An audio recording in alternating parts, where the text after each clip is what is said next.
તો અમદાવાદની વીએસ હોસ્પિટલનું 212 કરોડનું બજેટ 5.77 કરોડના સુધારા સાથે 212 કરોડનું બજેટ રજૂ કરવામાં આવ્યું છે। પ્રસૂતિ ગૃહ બનાવવા માટે 15 કરોડની જોગવાઈ, નર્સિંગ સ્કૂલ અને ટ્રોમા સેન્ટરનું 10 કરોડના ખર્ચે રિનોવેશન થશે।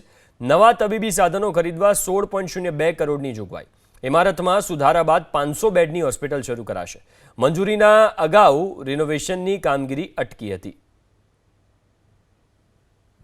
आज रोज व्यवस्थापक मंडलनी सभा में ड्राफ्ट बजेट में अंदाजित रुपया 5 करोड़ 77 लाखना जरूरी सुधारा करी जनहितार्थे 212 करोड़ 87 लाखनु बजेट रजू करवामां आवेल छे।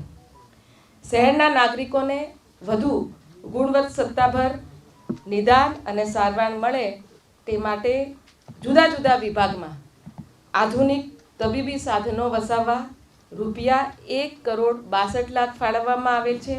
इमरजेंसी जरूरी दवाओं माटे रुपया 3 करोड़, सॉफ्टवेर अने डेटा मैनेजमेंट माटे रुपया 40 लाख तेमज आरोग्य भवन खाते शेडनी व्यवस्था माटे रुपया 25 लाख फाळववामां आवेल छे।